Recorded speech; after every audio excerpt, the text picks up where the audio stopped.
Good evening to you all.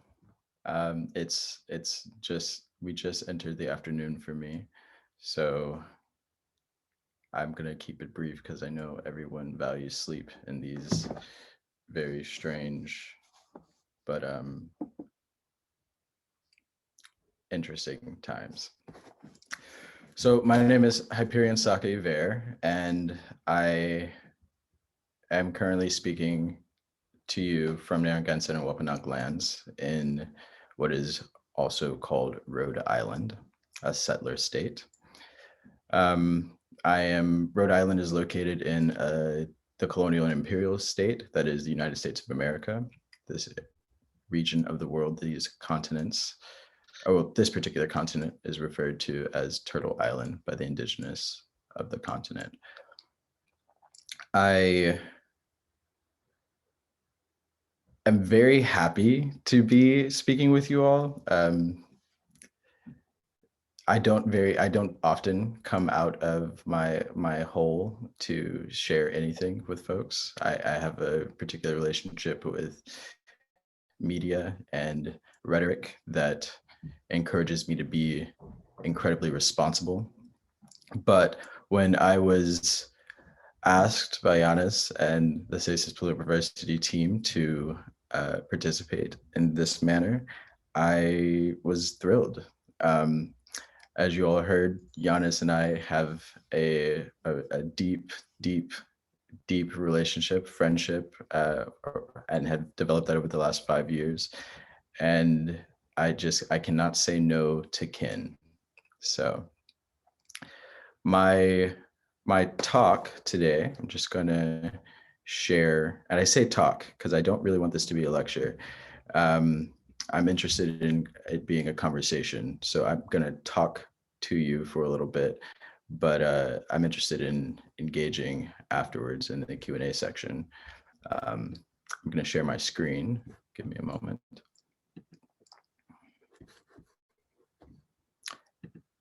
There you are, and you may notice me looking off the screen because I'm not sure exactly how to work the computer. So in order to look at my notes, I'm going to look at my phone and then work the magic of modern technology. Yeah, so this is the title of my talk, Expeditionary Sculpting. What we are going to focus on is this idea of welcoming in. You'll learn a little bit more about me throughout the entire discussion, so please bear with me as I take you through this moment. This lecture takes as its ground a political geo-ecological concern, the continuity of establishing relations within the atmogeoecological planetplace. Expeditionary sculpting is presented as an invention with applications toward conflict transformation. Expeditionary sculpting takes the form of the expedition as its medium for artistic investigation. It takes the defender as a model for the artist. The defender moves with intention throughout an environment, a landscape, a wilderness, quote unquote, in which violence is just as natural a presence as the soil beneath. When the defender's intention is paired with an aesthetic, the possibility for poesis, creation, or transformation of what is deadly into what is friendly can occur. When an aesthetic is paired with an intention, there the political is found and changed. In this brief moment, I want to invite you all to participate in what it is I refer to as the Storm and Siege Prayer Work Protocol, where I will present one prayer entitled Welcoming In. So again, I want to thank the organizers for their labor and patience with me. It took a month for us to get this going. I have a 2-year-old and she is in need of all of my time, and I am only so very happy to give it to her. So I'm very excited to be here with you all, and I look forward to what conversation we may generate together. I was asked to take as my subject today the complex and vast field of political geoecology, in which I am but a humble student. I grapple rather intensely with the language that forms the basis of the political in geoecology. And because of this, the language that I use here in this conversation won't be entirely familiar. To that end, I made slides primarily with definitions and explanations for those viewing. The first thing I want to do is ground the discussion. As I said, I'm here to talk about political geoecology. What is political geoecology? Well, political geoecology is the interdisciplinary field studying the combined interests in the geosciences and life sciences through a conscious integration of the understanding that human actions have an impact on the subjects of these sciences.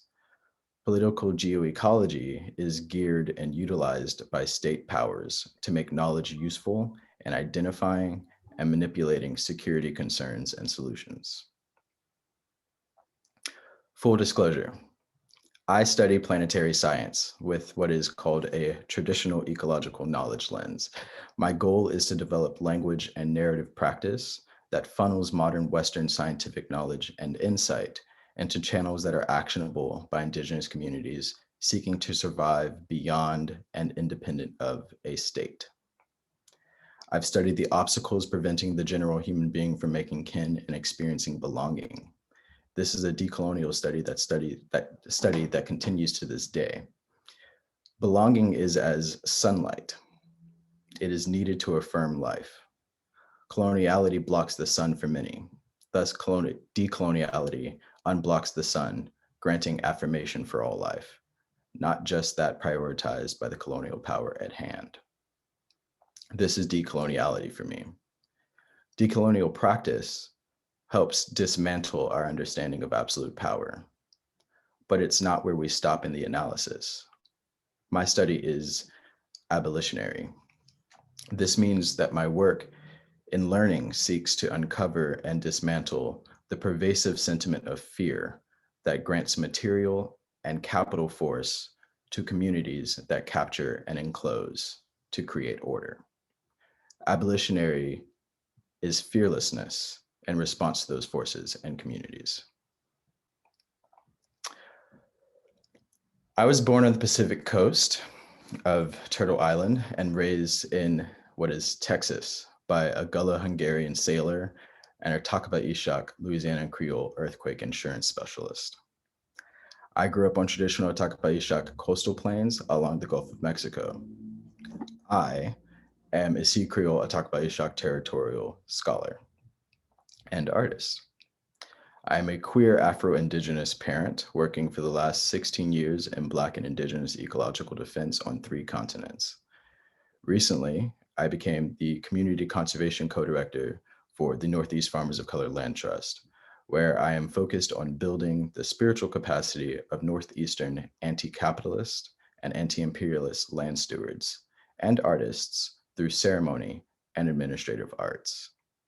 My work is life-affirming, and it helps folks to articulate to themselves the spiritual dimensions and opportunities as they appear, to determine how to locate and reinforce their inner refuge while navigating the patriarchy, the supremacy, and the colonial imperialist settler state. This makes me a good candidate for attempting the task to understand the political dimensions of geoecology, and it grants me a perspective that rubs rather roughly with common practice and discourse on those matters. So great is the task that I began my preparations with a prayer. Some of you may have a complicated history with the word prayer. I can't pretend to know what your immediate reaction may be to my use of the word, but I can tell you why I use the term.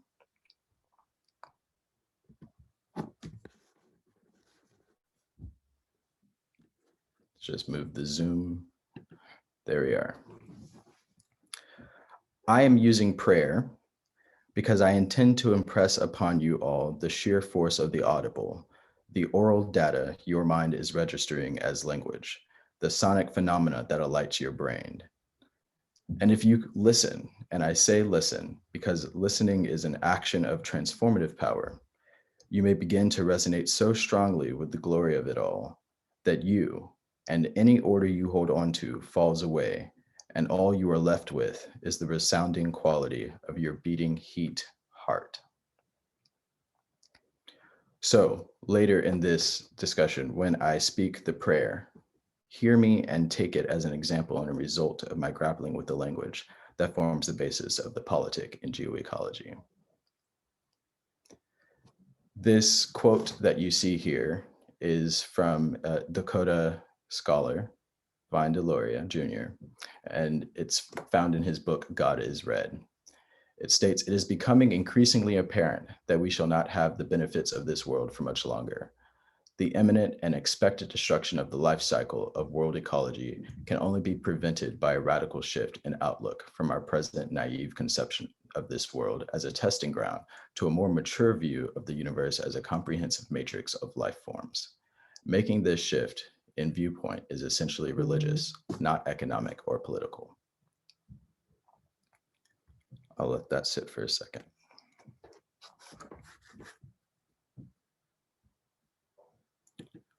Okay, so the etymologists present, those of you who cleverly seek origins, you may be familiar with the Greek terminology of the Western scientific world, word geo-ecology.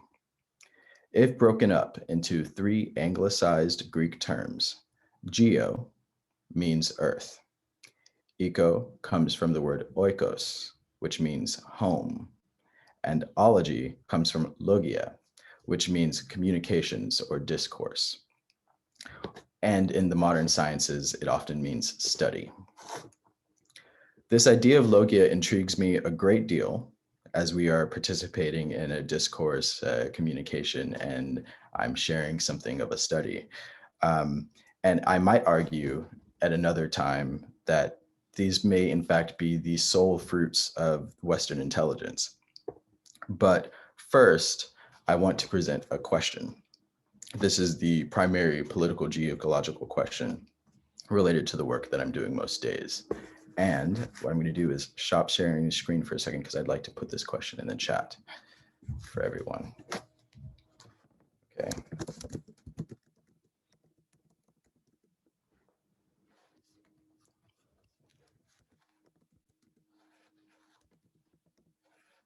All right, copy and paste, right? That's how computers work.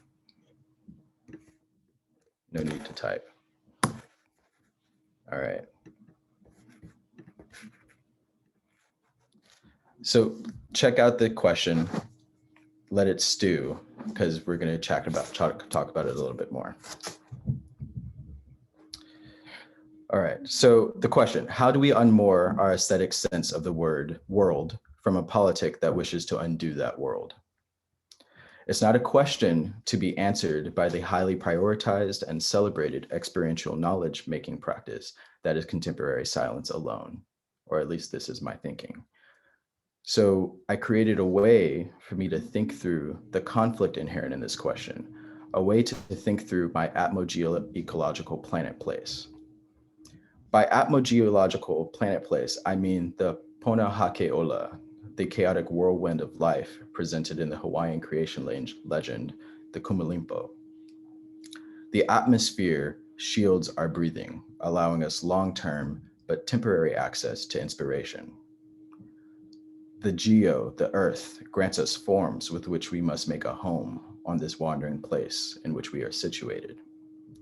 By atmogeoecological planet place, I'm also refusing the technology of time measurement in favor of grounding my action and my being in my sense of time, which becomes place because I sense from the body. I'm refusing to measure time because I see no use in it. It breeds an anxiety that disrupts connection. However, this is what I came up with as an answer to the question, how do we unmoor, as a way to answer the question, how do we unmoor our aesthetic sense of the world from a politic that wishes to undo that world? Expeditionary sculpting. An English word, expedition entered the lexicon in the 15th century referring to military missions or the act of rapidly setting forth. It takes as its root the Latin term expeditio, which is the work of moving against an enemy. It is important to understand that the English term enemy comes from the Latin word inimicus, which meant not a friend. Here, sculpting, meaning to carve, to cut, points to the action of undoing the obstacles that prevent yourself and another from becoming friends. Expeditionary sculpting is a practice for making and defending relations, particularly when on the move. My thoughts are that we unmoor when we intend to move. And it's a critical time to move. It's a critical time for us to make new relations, to respond to the political challenges of climate as evidenced by the strategy of the state to build more colonial enclosures. Hopefully on this recording, everyone will be able to hear me clearly. I just realized that my upstairs neighbors are vacuuming. Please forgive me. Them. Don't forgive anyone. Everyone needs to be clean. What else are they going to do in the pandemic? All right. So it's important. It's a critical time to move, and we are moving. We found ourselves atop an incredibly slowly moving non-organic fluid, or the mantle of the earth. We are shifting and rupturing in consciousness and familiar form, and we call that fluid earth. We call that fluid earth. And for the consciousness, we utter the word sentience. And for the familiar forms, we whisper body. And we take this earthly sentient body and move atop the ruins of bodies dead so long they were folded into the dust broken from the mantle by generations and generations and generations of other moving bodies that came after them. These ruins of the long dead we call soil in many tongues, or land, and the one that sought to bury the memory of what was once alive. This is where the politic is found for me. There is a congregational force that applies itself to the task of discontinuing, negating the memory of what was once alive, and does so, in my opinion, with one aim: to inspire in its own fashion the sort of life that may come after. Such a congregational force, this assembly of vigor, well, it is a mighty use of power, admirable even, depending on which gods you adhere to. Yet it is an even mightier misuse of vitality. I think it's pretty clear that I take issue with this dominant politic. I read in our contemporary political geo-ecological condition an erotic desire to set into our sociality a life within a particular order and a place for all things of use in such order. I take conflict with this manner of wielding eros, eros being the Greek term for desire, a primordial deity. Some forms of prayer have a funny way of expressing desire, don't they? I find it fascinating how easily erotic energy can be expressed through the formation of audible or visual sign. The ability to pray is a power. It grants unto the prayer giver an agency that I think exceeds the political. And I dare say it informs the precise and deep chaos that is our present day atmogeological moment.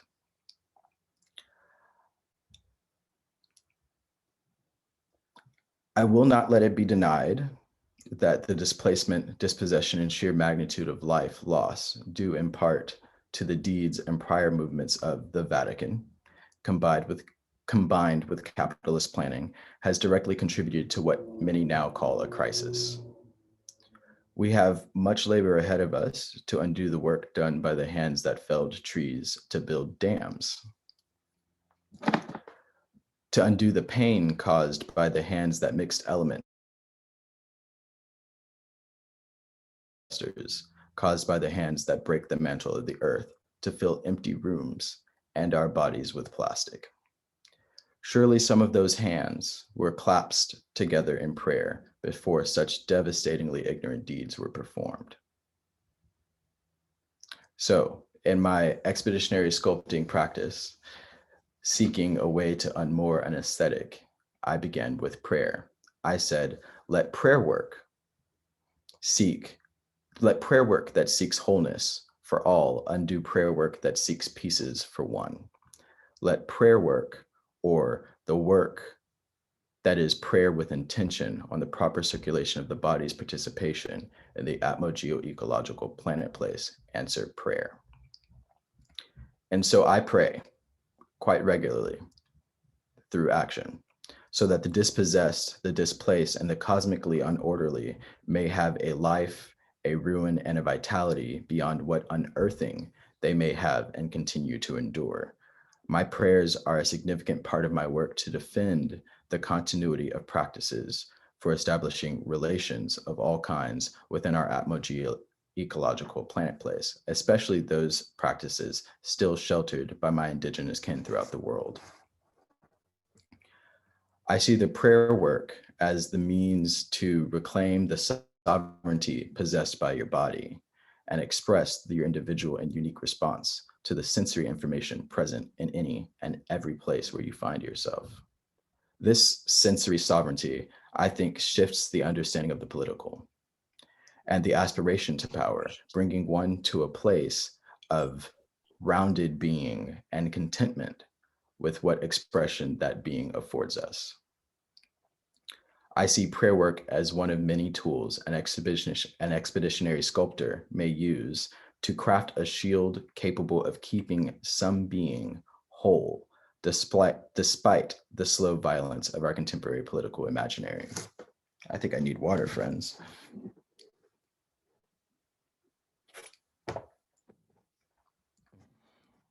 Does the body good. Anyway, so I see prayer work as a tool to build a shield. The contemporary political imaginary is an imaginary invested in mine extraction for the building and testing of nuclear weapons and artificial intelligence. It is a poor imagining of the use of sovereignty. I'd rather have an imaginary that invests in educating the polity, the people, in how to nourish and practice hospitality for all beings, human and non-human alike.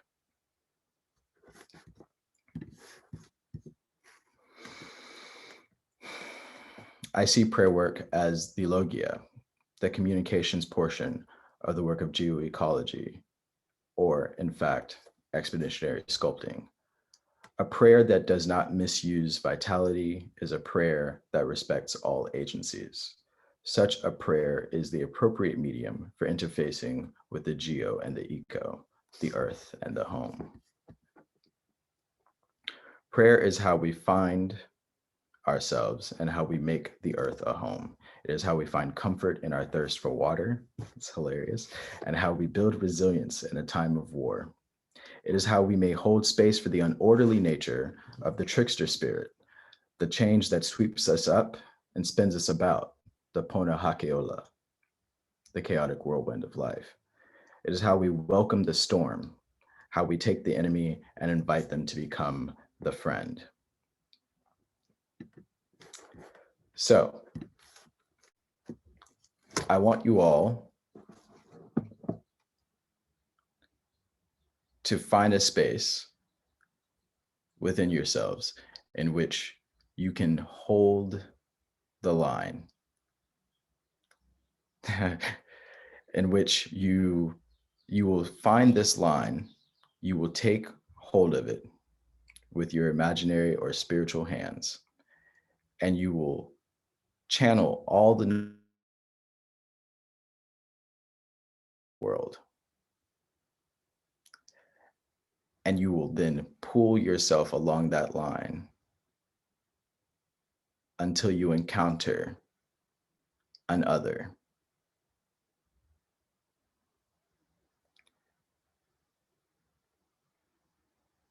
Have you encountered an other? I will hope and assume that you have. This prayer is the welcoming in prayer. What you see in parentheses, typically I would ask you all to repeat to me, but we don't have to do that at the moment. I want you to hold on to it. And so I begin. When I walked to the west, the hands were open and full of ferment, and I welcomed you. When I danced through the east, the ground was hot, but the breath was potent, and I welcomed you. When I jumped for the south, The heart was beating, but the drums were not, and I welcomed you. When I climbed into the north, the mind was still and the song was not, and I welcomed you.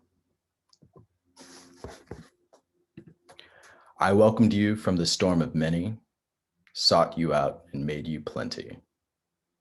I welcomed you from the storm of story, brought you in to share the glory. I welcomed you from the storm of service, caught you pale, unwell, but earnest. I welcomed you from the storm of fields, took you in and wrought your shields.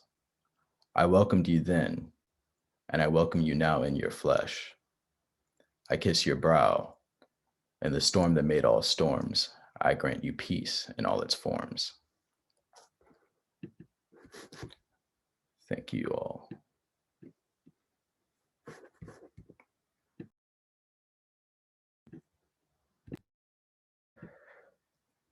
I'm just gonna leave you all with that prayer, and then I'm gonna bounce. So I'll see you later.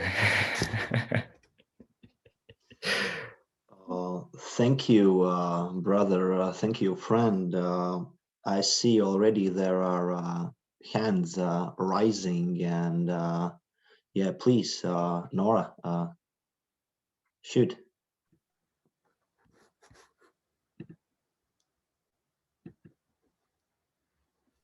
I think we were doing a little clapping emoji. Okay. It is. This is the new territory. We need to understand how to orientate ourselves. Especially imagine that we are talking in a post-spatial manner. But before we go into the discussion, and I hope there will be one, as Saki has, I think, framed or invited us all into a very, very particular place to have this conversation at the moment. This is not something we are used to or we are familiar to with, I believe. So I would invite you all, and we are a small crowd at the moment. We are 21 people. There are some sharing one screen, but there are 3 of them.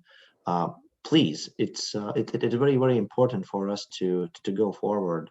Just unmute your microphones and answer a question that when I was asked, and it was back then in the same event we both attended with Saka, and it's a question that opens up a fertile grounds for conversation, especially in relation to what Saka just told. Please share. What is your center of gravity? And we can have 1 or 2 minutes for thinking, and it's very, very important too, because it kind of, I think, relates what Saka invited us to do. And then I have some questions written down as well, like in particular to Saka, but we will have time for that. So and it's very, very important to not to write down this answer about what is your center of gravity. It is very, very, very important to use your voice to say it out loud, to give yourself authority to say it out loud. And I will start, and I will give the same answer I gave 5 years ago. And when I gave that answer at that particular moment, everything changed. My center of gravity is care. Something that holds me together is care.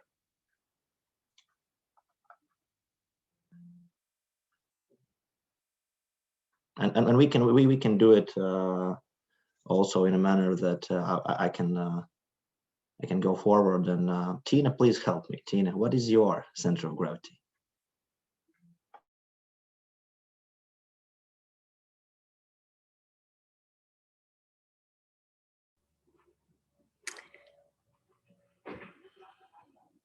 I think the last time I answered this question, I chose to use the word community because that has been the word that has connected together the things that I care about and the people I care about, and way I share space and time with them. So right now I choose to use community, and that fills me and drives me to continue to do the things that I care about. And I think we can further do popcorn style, like randomly, but also I can invite someone to share. Maybe Sadie, do you want to share?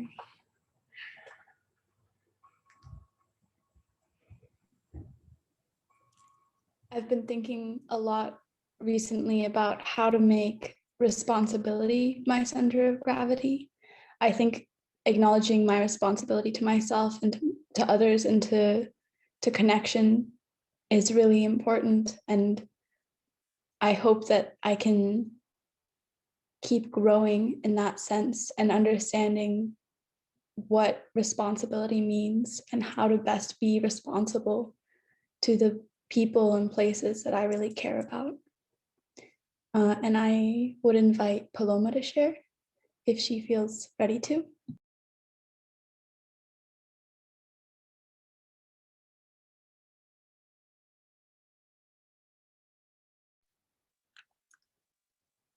I don't think I'm ready to answer. That's a really big question that I'm still thinking about. Do you anything?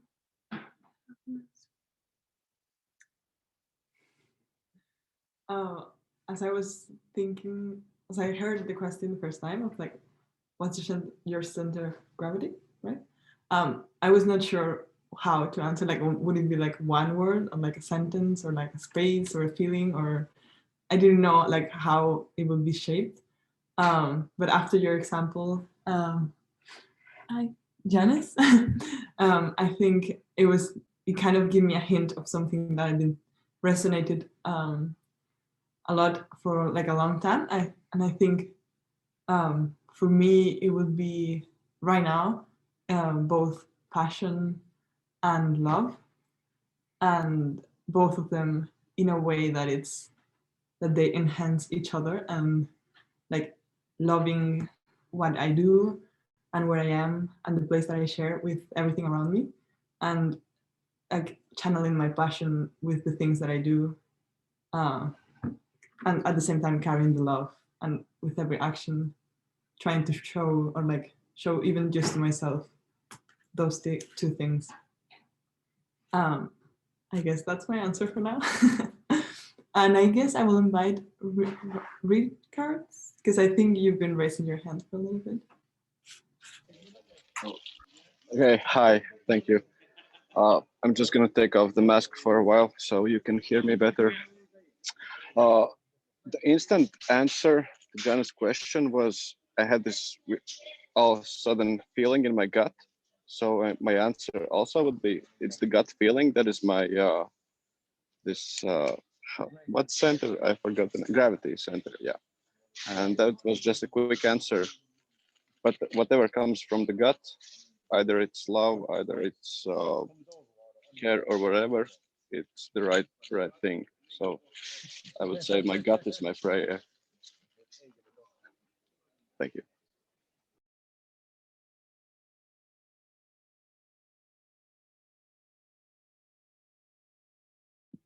I think for me, it would be gratitude.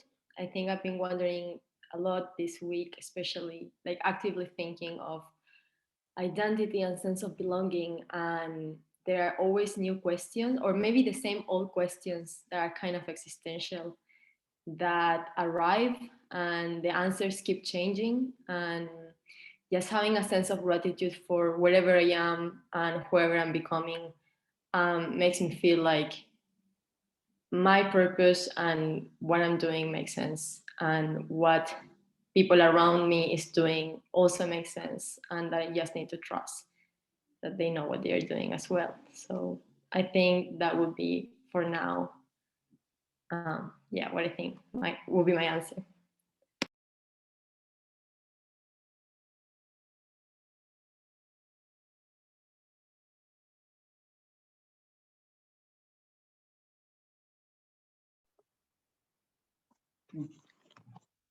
Hi, I can tell from about me that it's probably, I could call it curiosity, or say more precisely, it's about trying to understand how different things are interconnected, to understand some kind of system interactions, and my place in it, and can I have a, and probably to find a possibility how I can interact with things, and the way to give it certain push or movement. So that's probably it.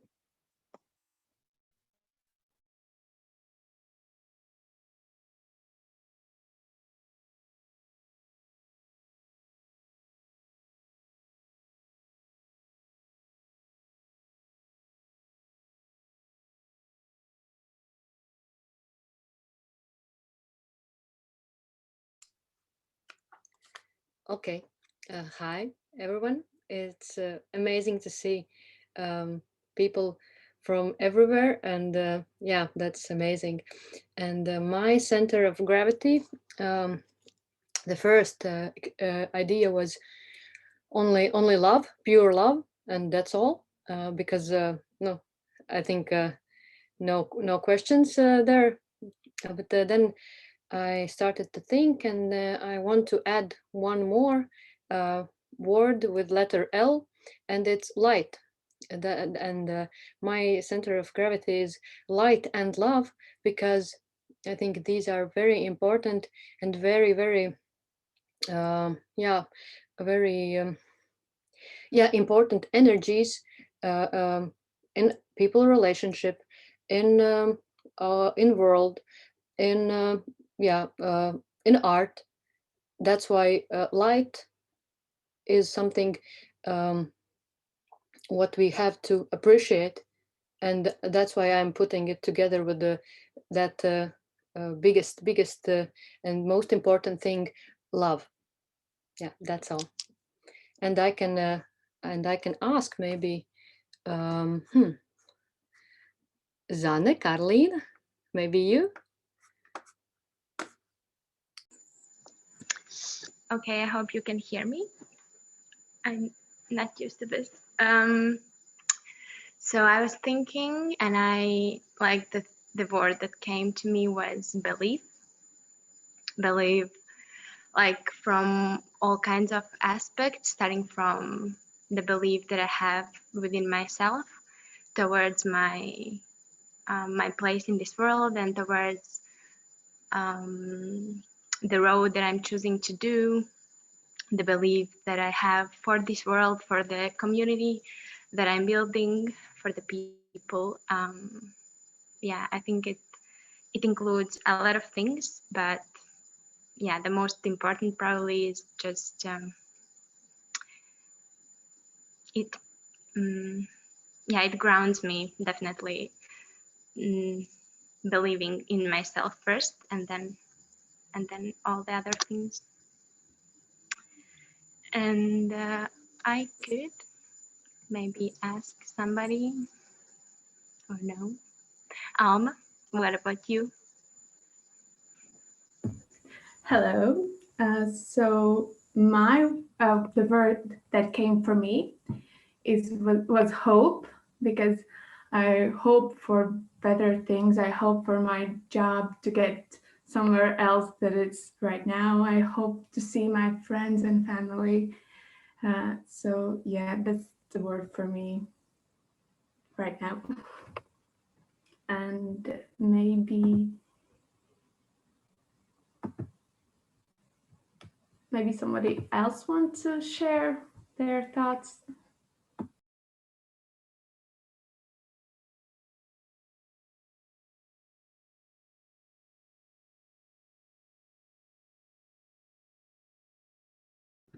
It's been proper circulation for me for a while, as mentioned earlier. And Giannis captured it pretty succinctly, but I'll add a few more words to it. The majority of my work looks into and studies the afterlives of collision. And I think that these moments after moments of the life that comes after a collision is something that gets lost in the mix. Everyone focuses on the collision and how to address the collision, but there's so much that falls on the wayside that is still present, still of use, still of value, and deserves to belong. And so my understanding of proper circulation is seeking that belonging, offering that belonging to all those that fall on the wayside and moving them along.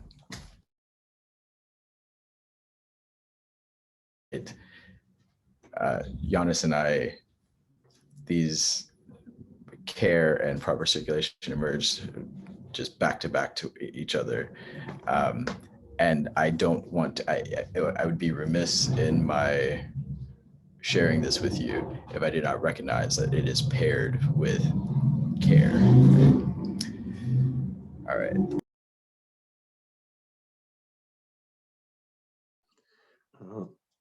If I may, the best part about this question is that it's done. It will stick with you. Like it's your, it just instantly, it will become something you will take with you like for the rest of your life. And this is why if you don't want to share, and if you are not ready to answer this question, the process of answering has just already begun. And the whole idea of this question is to that says pluriversity is there are some specifics and particularities about this project. It is at some point it is a project of elimination by design and undoing the given state of how we come together and how we collectively imagine and gather intelligence, meaning how we learn together and what it is actually to learn something. And of course, the rationale of this project says pluriversity is a project sui generis. It's by itself, and the practical challenge is very, very simple. Is it possible to build a school without building any physical structures? And when we build something, we build in order to make place for us, therefore to belong somewhere. And now if you look at those, and I will press enter, and now you can see all those gravity centers related within each other, like a continuous narrative as a thread. It gives a common ground, it gives something to belong to that is bigger than any kind of given space. Therefore, my question to you, Saki, you said at one point during your prayer, sense of time that becomes place. Can you please elaborate on a bit about it? Because I think it's a fundamental sentence you put into your prayer.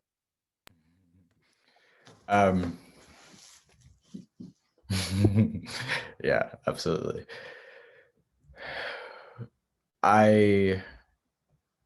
Time is a very strange thing. Within contemporary science, we refer to time and space as space-time. I think it's important that space comes before time because our bodies are in space, not just in the sense that we are atop a planet or a wandering star, as the ancients conceived of it, and it is moving through space, but in the sense that we occupy space, we take up space, we craft space in these ways. Place in relationship to space is something that's forged through our participation, right? We all take up space, but we make places in very beautiful ways, I think. I would argue, and I would be willing to receive pushback on this, but I would argue that the making of place is largely the primary endeavor of humanity. Yeah, so this relationship between place and time, it's hard for me. I look at the impact of time measurement technology, these different calendars, the orientation around our watches and industrialization, but it has truly made itself amenable to the tasks at hand, or not the task, but the drive of capitalism, which I say plainly is to exploit, and I believe in refusal. I think that refusal is an incredibly important political ability, and I refuse it because this idea of time has resulted in alternative histories. It has erased histories. It has erased relationships. And I know that if I am to undo any of that, I have to do it within the place that I find myself. And so I have worked for the last, honestly, what you said, 5 years, Giannis? Yeah, maybe 8 years, maybe 3 years before we met, to develop this a robust understanding of sensory sovereignty that I mentioned earlier comes from our orientation in space and emerges from the expression of our senses, our relationships, and our participation within the geo-ecological moment. And I say this all because the phrase atmogeoecological planet place, it's so unwieldy, but it captures so many of the realities of what it is to be a living, engaged being. We would not be if it weren't for the shield that is our atmosphere, right? We just would not have access to moments like this if it weren't for that. And I think it's important to include atmosphere whenever we discuss anything political or geo-ecological. And too often, I feel that it's forgotten or just utilized as a tool to advance dispossession. Does that answer your question, Jonas? It definitely leads to the next question. How do you put all of this into your practice? Nevertheless, this is your practice, but as we know from the very, very primitive understanding of practice, how do you integrate all this thinking into your like daily doings or whatnot? Like maybe you can tell us some examples. So what is that you are up with Northeast Indigenous Land Trust, and how this translates into the like materialized politics of your Absolutely. practice? Yeah, I mean, that's a great question because, hell, I'm figuring it out day by day. But I have some practical material examples. So the atmosphere. I recognize the breath is significantly important. I try not to waste my breath on matters that distract me from the reality that there is a dearth of belonging. I try not to engage that. It's a great deal of decision and choice making, right? So I understand that the breath informs me. That means that the breath inspires me. That means that all things that help to secure, all infrastructures that helps to secure my ability to continue breathing or my ability to provide breath to others, those things are important. Those things are valuable. Those things I care for. This immediately speaks to my work as a conservation co-director, where I'm working with communities in order to address deforestation or to conserve lands. I should put like a bit of a caveat there. I do not believe that we can conserve land. I believe that we can conserve ecological relationships amongst kin. Those are the things that we can conserve. That is the limit of what it is to be a human being. To have a temporary, not lease, but a temporary access to the world. Another way of thinking about this, when we move from the atmo to the geo and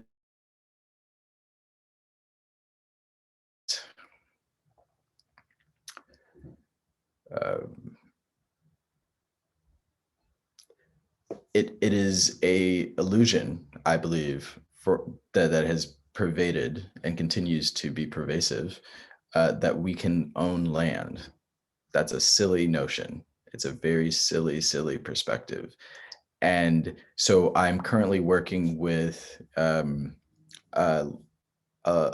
nonprofit law firm, or like legal entity referred to as Earth Law Center in Boulder, Colorado, to develop a robust approach to securing land that comes in as part of the private ownership model and turning it into land that is not part of the private ownership model. Some of that I don't think I can exactly share just yet because we are being recorded, but it is exciting. It's very exciting. One thing that I do think that I can share, it's also in relation to Earth Law Center, is and this relates to the planetplace element that is part of atmogeoecological, or sort of, you might think of it as a way to respond to climate, particularly to respond to climate migration and the needs therein, is the development of a series of, or a network of easements. I'm not sure, I'll explain what an easement is in a second, but a network of easements that essentially creates corridors for overland migration. So this would be a way to work with private landowners who are responding to the call to change and transform their sociality and their solidarities in relationship to the reality that migration is a fundamental living right. All things migrate. It is how we have survived for time immemorial. And so when we exist in a space that says some can migrate and others cannot, how do we consider that to be affirming of the life that we have the opportunity to participate in?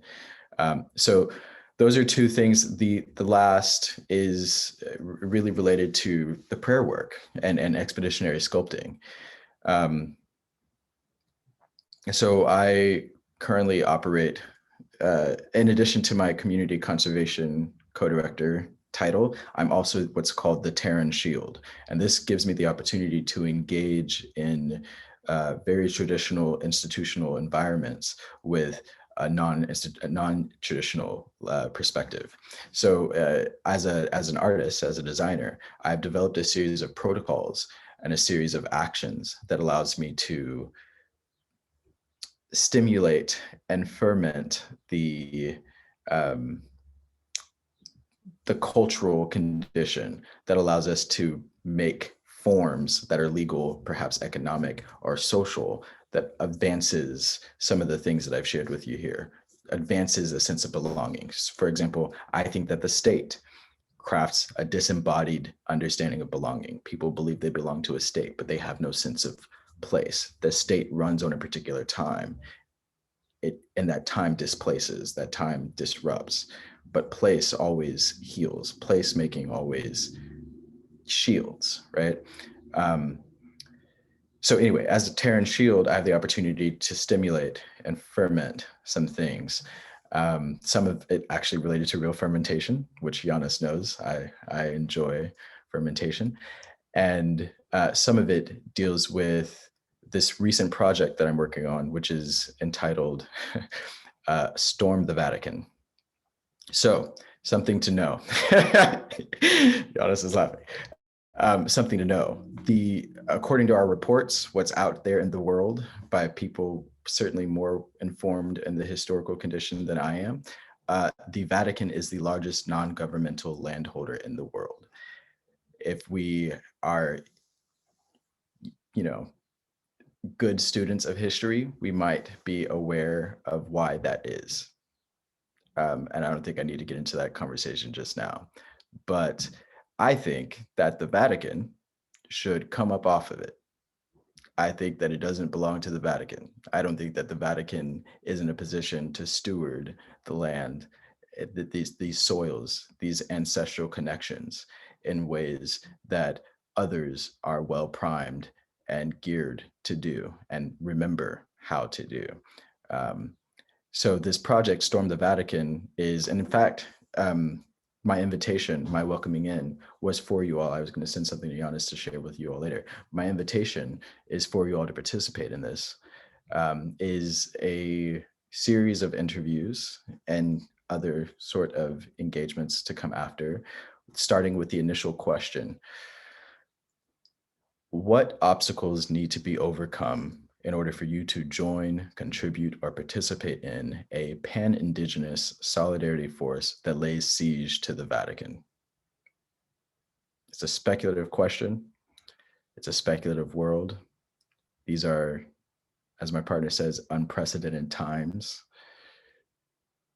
Why not answer it if you have the time? Yes, so these are ways. Another way, actually, this is very important. This is the foundational space. This is where I find myself most, especially thinking about the relationship between care and proper circulation. I'm a father now, and within that role, especially being one who bears these relations and bears this understanding of how to make these relations, part of the work to engage proper circulation is to ensure that those come after sustain this practice, that they continue to engage and perhaps add invention to this practice. So in a way, we can think about that as education. But for me, because I resist and I refuse, I like to think of it simply as my life way, a way of walking through life, a way of engaging, which again relates to the expeditionary sculpting. Because it's new territory, you know, it's a new world.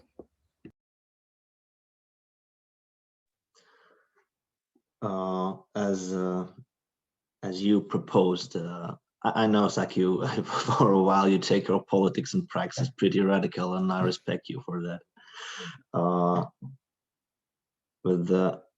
From my perspective, the last question today, because I think it could kind of make a pretty nice feedback loop back to the very beginning of this prayer and talk. What do you think, Zaka? Do we invent the language, or language invents us? Where is place in all that?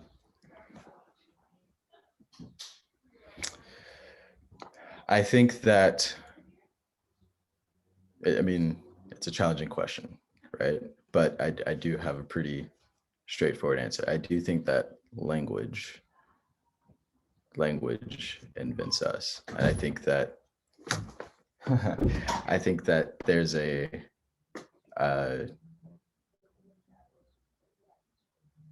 space within our language productivity and our language engagement, our participation, when it's I've used this in a recent conversation. It's called venir la foi.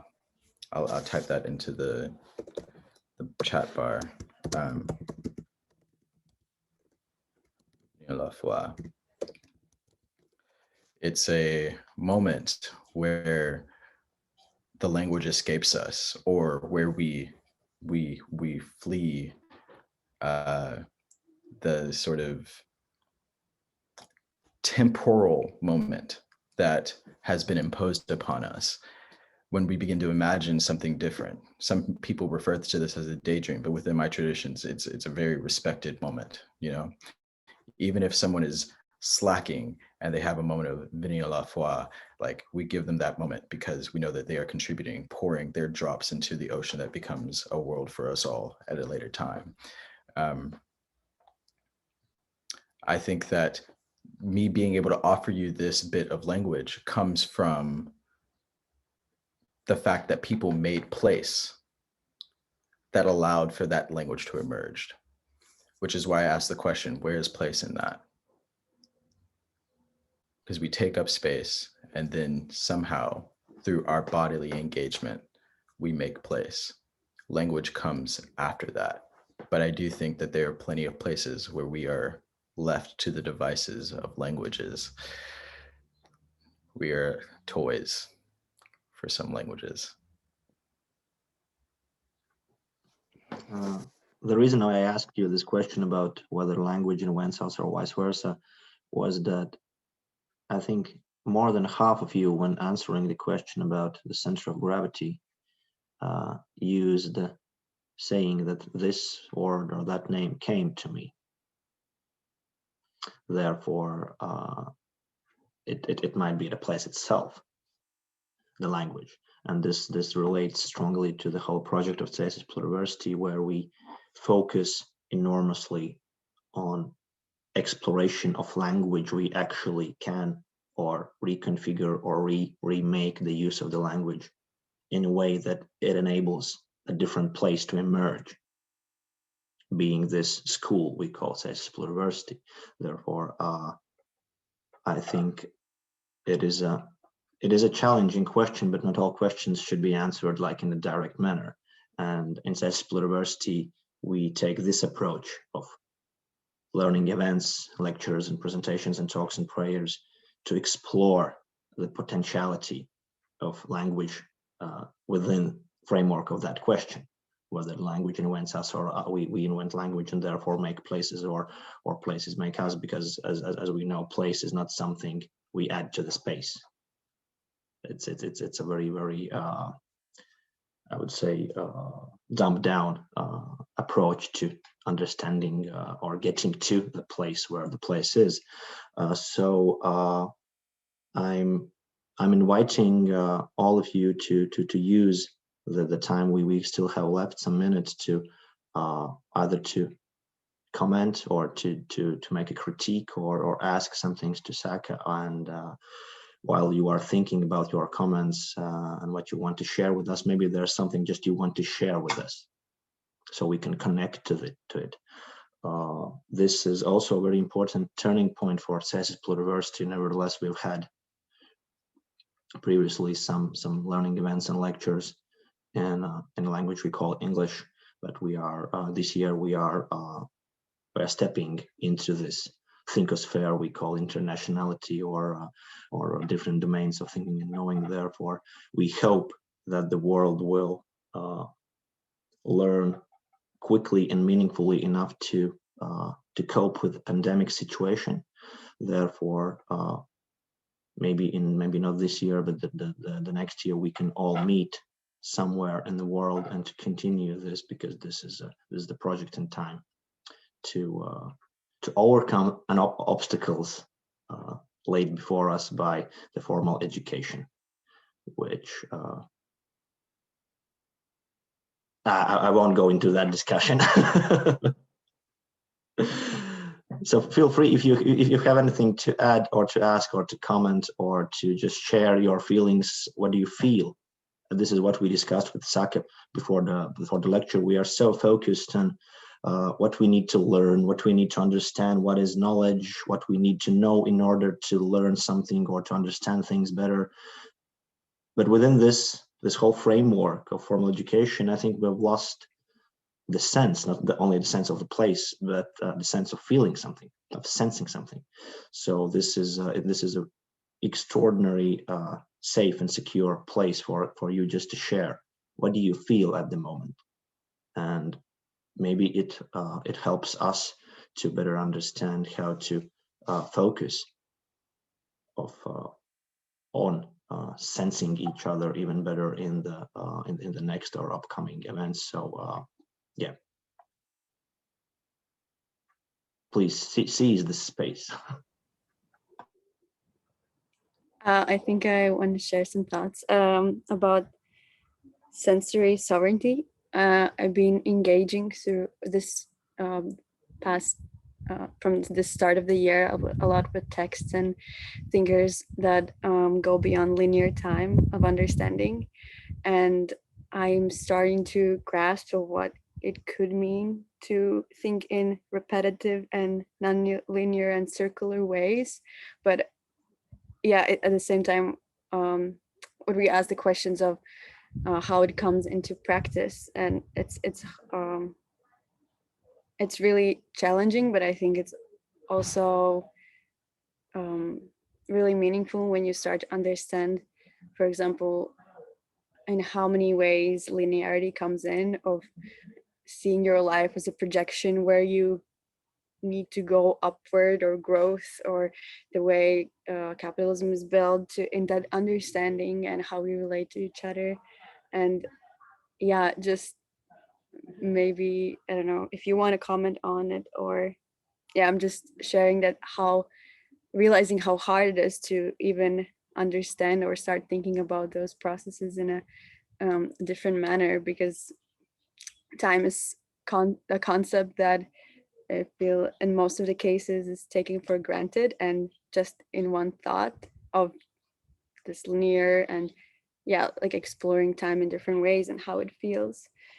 And yeah, I just wanted to say thank you also for the conceptual frame of conserving ecological relationships and to build kin. And I think it's in a nice phrase, collects also a lot of my thoughts, and it's a I yeah, appreciated that. Thank you.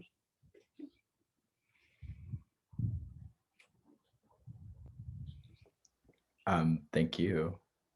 I don't know if there are other comments or such, but if there are, please bring them, and I can respond to Tina in a sec if you like it. But if there aren't any, then I can happily respond to Tina.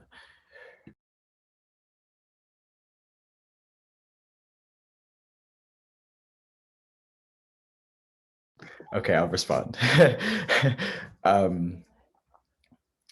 You're familiar with story, right? The use of story. Story is, I think,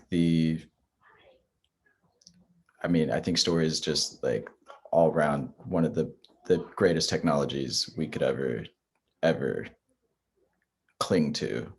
And I think that story, like the practice, and this is a practice, this is a thing that, you know, it's challenging to speak about practice, because sometimes, you know, we're definitely encasing it in something that makes it sort of a product. We can pass a practice on to folks instead of recognizing, like, you know, this is just life. We are just living. We are just participating and relating. But a practice of storytelling, a practice of story receiving or story gifting, right, is a great way to ground oneself in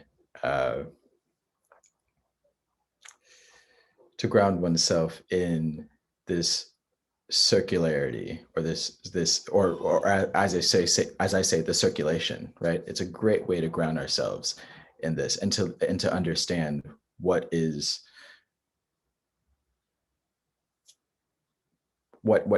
inviting us into something else, right? Yeah, I hear you.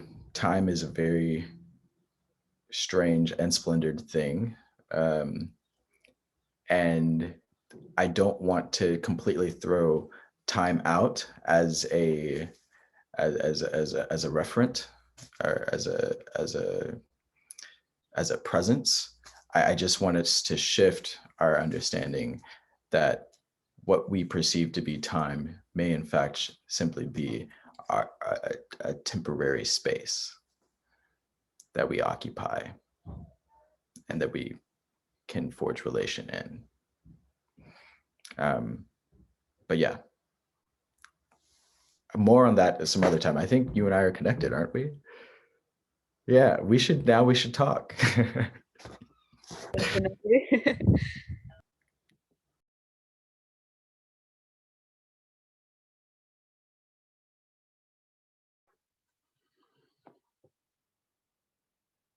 Okay, so Saka, now it's your time to comment, and I will put it in very, very hopefully it is untrue, not even statement, but it will be provocation.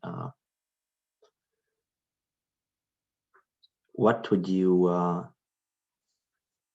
say to all of us if the next time we meet will be after 5 years?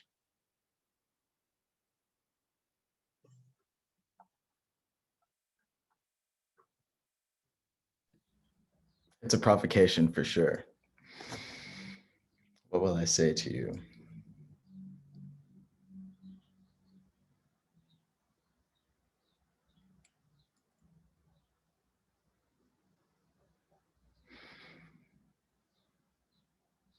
I think quite simply, I would say, how's your heart?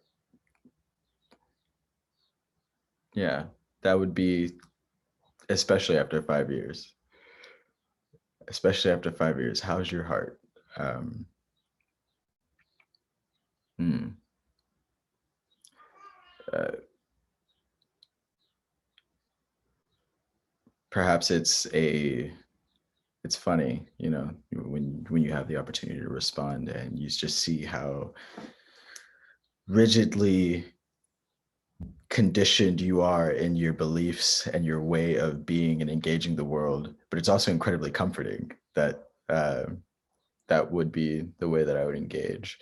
To hear it myself speak it now, it's an encountering with a future self that I hadn't yet imagined. I hope that I get to encounter you all in 5 years. I hope that I get to encounter you before that. But like, if at the end of a 5-year period we had the chance to meet, yeah, I'd want to know. You know, where were you afraid? Where did you find courage or courage? Right? Um, how's it beating? Do you still have heat? Are you still holding the heat? Are you giving some of that heat? Where did you receive heat? You know, yeah, the beating heat heart. I'd ask that. How's your beating heat heart? What a provocation, Giannis. Yeah. Because we have no time to do things that just are just sound and that's it. But we have a question from Didzis in a chat, if you see. When a person thinks, does he or she use words in his thought process? Does she thinks in a certain language?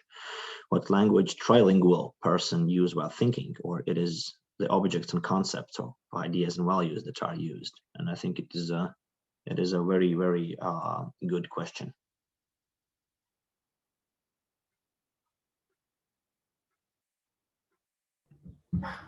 Is that a question for all of us to engage? I would say so. You could start. Yeah, I can start. I just had a little stowaway visit me.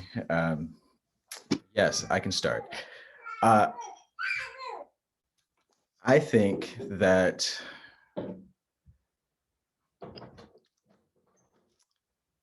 given the opportunity a person can feel before they think, and process that feeling into language, and they might seek languages that they have access to that give them, thank you, darling. They might seek, thank you. They might seek expression in the languages they have access to. Okay, this is my daughter. This is Inara. She's up with us all now. I think that what we consider to be thought is something that emerges from relation. And I want to share a quick story, which is that, you know, I've had the good fortune of encountering and learning different languages. And, you know, I love that phrase. They say that, you know, when you learn another language, you gain another soul. And this will be a really neat treat and tie-in, is that when I have English is a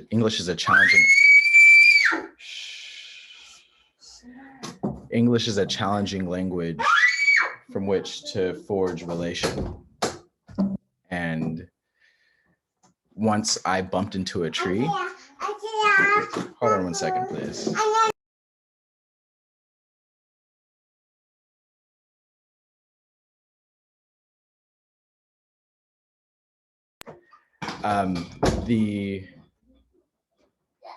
Oh, poor baby.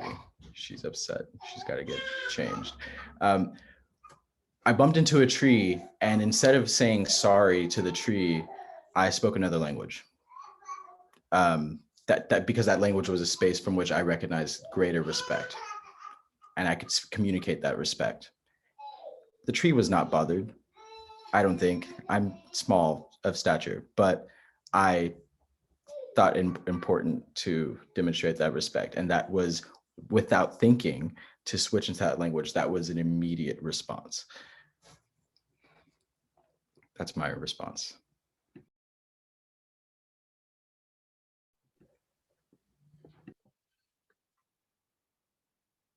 Let us put comma, not a point, in this conversation, and let us hope. I think it's a proper way of manifesting the condition of world we are eager to dwell into. Let's hope that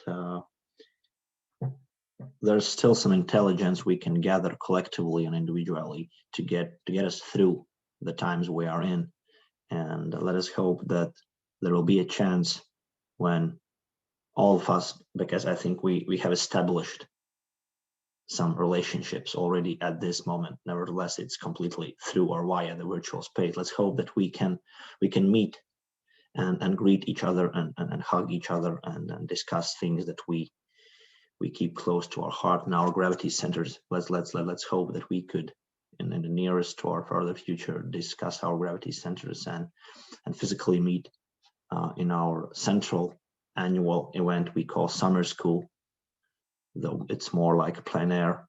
And Saka, say I bow to you and I say thank you for. I think this was some years in making, not just only 1 month. So I say thank you to you, and we continue. As Pluriversity continues with our online learning events, and the next one will be dedicated to discussion of ecofeminism, and it will follow up, I think, integrally and relationally in a meaningful manner to this prayer. And we continue on the 10th of April. I think it will be in Latvian, but if there will be an interest, I think we should push harder this dissemination into the different langospheres, or what we can call them, to talk about all things related to what is in focus of the project we call Thesis Pluriversity. This lecture, talk, this collective discussion will be uploaded onto our YouTube channel. So follow us. I hate this. You know what to do. Make care, love, hug, drink a lot of water, read, sketch, engage with the world in ways you want to engage with the world, because there are so many of them, so many ways of knowing, learning, doing, loving, caring, cooking as well. And have some sleep. Enjoy this day. And yeah, Saka, please, farewell from you, and then we finish. Courage. Take care of your heart. Much love, and thank you for having me today.